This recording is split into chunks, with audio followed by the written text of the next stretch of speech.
I was just sitting down for lunch alongside most of the crew when Captain Sunlight joined us with an announcement. She tapped her claws against the doorframe for attention. "Minor detour before we reach the station," she said when everyone quieted. "We're taking a different wormhole and doing a job on the way. This is a weird one." The client was cagey with the details. "He said not to tell anyone else, so of course I'm telling all of you, because you deserve to know what you're getting into, even if we're not entirely sure what we're getting into." She shook her lizardy head in exasperation. Gia spoke up. "What's the task, and why are we doing it?" "We're parking the ship briefly," said the captain, waving vaguely in what I assumed was the direction of the wormhole. "In the middle of nowhere, at a precise location and time, staying there for at least 15 minutes. Then we go get paid." "Huh," said Paint. "That is weird." Before anyone asks, I did press the client for specifics. He promises there are no hazards of any kind, and willingly signed every form I threw at him. He paid half up front. He paid extra. This is clearly very important, and he didn't want to say why. But we're covered if anything untoward happens, which it shouldn't. Mur waved a tentacle. "He's probably a spy." "That's my vote." Eggskin took a lid off a food dish with the air of someone deliberately not paying attention. "Spies are generally more subtle. In my experience, I made a mental note to ask Eggskin about that later." Ji was talking now. "What type of person was this client?" he asked. "As far as you know." Captain Sunlight recited a list, counting on her knuckles as she did. "Wealthy, planet-based, human, young adult." "Or human," I said. I would have liked to be there for that conversation, see if I could pick up any clues from body language. Did he seem calm or twitchy like he knew it was a bad idea? Captain Sunlight spread her hands. "I'm sure I don't know. But you're free to speculate. It will be a while before we arrive at the designated location. You all may as well finish lunch." I just wanted to keep everyone informed. Nobody else had questions, so she left to tell the others who hadn't heard yet. Mimi was still in the engine room, and Trilly was finishing a translation with Coles. Aside from Wyo in the cockpit, that was all of us here. And we were ready to talk about it. "Maybe it's a sport," suggested Blip, "one we haven't heard of yet." "Like what?" asked Blop. He would have said if a ball was going to hit our ship or something like that. "No, I mean like a strategy game, with pieces scattered around the galaxy. Maybe light has to reflect off our ship or something." "I still think he's a spy," insisted Mur. Ji turned back to his food. "I expect he's an imbecile. Perhaps he lost something drifting in space, and wanted our ship to intercept it accidentally." Paint shook her head. "No, he would have said if something was on a collision course, even something soft." "I think it's science," Kavlai said, popping open a can of something. "No idea what the experiment is, or what we're helping to accomplish, but something." I'd been thinking up other possibilities, and a new one occurred to me. "I wonder," I said, "if he's doing a really complicated marriage proposal." "A what?" Ji asked, cleaning his mandibles in the bug alien equivalent of licking his lips. "Oh, a mating offer.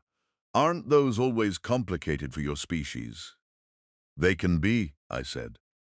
"Some people like to make grand gestures, like pay to have it written in the sky. Or something else visible and dramatic. I could see our ship being a last-minute replacement for one that couldn't make it to the lineup in time." Ji said noncommittally. "How embarrassing." Then he stuck his face back in the bowl of intestines or whatever, and I looked somewhere else. "That would be exciting," Paint said. "I wonder if the captain asked about any other ships in the region." "Guess we'll find out," said Mur as he cracked a walnut with one tentacle. Walnut-ish, at any rate. It looked kind of purple. I hope we find out, I said. If the client manages to keep it a secret, I think we'll all be disappointed. The others agreed, and I turned my attention back to my own lunch. It was a peanut butter and honey sandwich, with apple slices and a fruit and veg smoothie. All tasty stuff. Not a soul on board, aside from me, was going to touch the honey, because apparently they didn't grow up on planets where insect spit and nectar was a popular food item. Their loss. Lunch passed without incident, and so did the time until we arrived at the super-secret rendezvous point. Everybody who didn't have something more important to do loitered in the hallway outside the cockpit, hoping for clues. Apparently, this patch of space was empty as we approached, which ruled out a couple theories. Paint clicked her claws together nervously. Are we sure we're not bait for something? I know he signed the forms. Weo called from the pilot's seat. There is absolutely nothing on the scanners, and I've got them set to max. Short of another spaceworm adventure, nothing's going to sneak up on us. Kavle made a considering sound. That would be some interesting science. I had to laugh. Interesting is one word for it. The time we'd seen a new wormhole being created, courtesy of the space worms being chased by something larger and worse. There had been far more panic than scientific curiosity. I'm pretty sure no one's figured out how to track space worms, much less predict where they're going to be with this kind of accuracy. Has the timing started yet? Ji asked. Captain Sunlight said over her shoulder, "We're here early. I wanted to give us time to take our position with absolute certainty." There was some grumbling, mostly from Ji, and we settled in to wait. Finally, Captain Sunlight announced the beginning of the timer, and we waited some more. Not a thing stirred. Wyo kept a constant eye on all the scanners and sensors, while the rest of us watched the screens as best we could without crowding in there and getting in the way. Nothing happened. "And we are done," said the captain.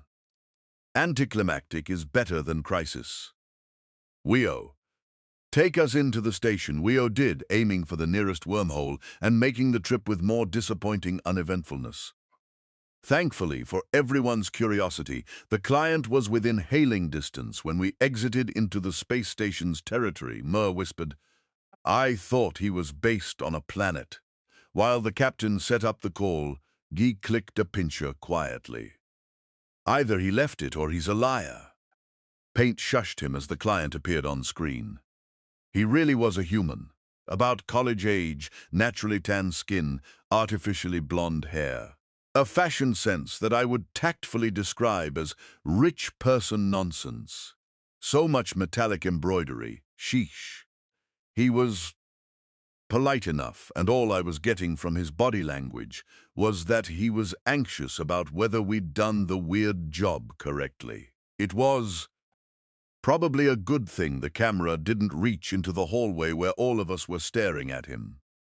Captain Sunlight went over the details calmly and convinced the guy that we'd fulfilled our end of the bargain.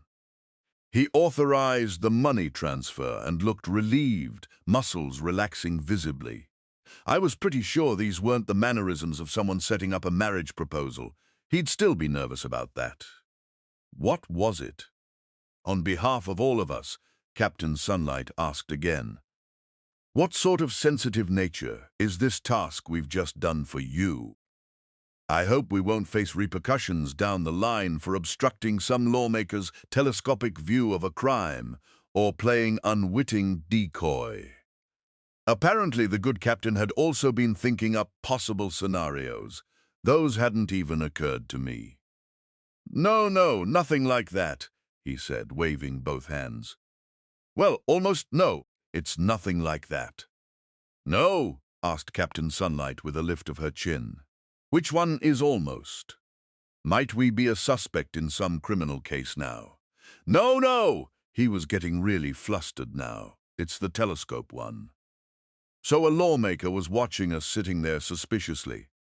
No, he threw his hands in the air. I tripped on the steps, all right. In public, boarding my ship, I fell all the way down the stairs, and it was terrible. I had to bribe everybody who was there in person to keep it to themselves. But I'm going to go visit someone and... He bit off the rest of the sentence. That someone likes to borrow their planet's largest telescope to watch me leave when I do. Your ship blocked the view. Thanks to wormholes and my top-notch computing formula, I was able to arrange it all before the light traveled that many light years away from home. He ran his fingers through his hair, messing up completely. Now please, don't tell anybody. Captain Sunlight assured him that she wouldn't spread it around and bid him a regal goodbye. The screen clicked off. The snickering in the hallway turned into full-blown laughter.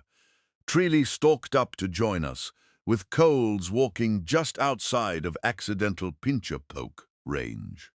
What was it? She demanded. Was the client an imbecile?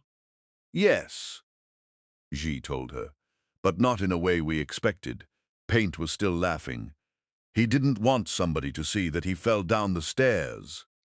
Myrrh filled her in on the other details, but Treely's antennae angled into a frown. Why go to all that trouble? Why not simply threaten witnesses and be done with it? I suspect, I said, that the person watching was someone he has a crush on. He doesn't want them to think badly of him. Treely looked at Z. Human mating rituals. Looks that way. Treely turned her faceted glare towards me. Why do your people make things so complicated? I laughed. Hey, this was overkill as far as I'm concerned, too. If the person you want to date can't handle a little pratfall like that, then they're clearly not a good choice. Treely was quiet for a moment, then said, 2 legs. Right. This must come up often for you. It really doesn't. She shook her head and turned away. Paint spoke up helpfully. You should hear about the mating proposals that they write in the sky. Very, no thank you. As Treely walked away and the rest of the crew found other things to do, Paint told me I do want to hear about those. How do they write them? Does the answer go in the sky too? Not for the proposals I've seen, I said. But there's always a first.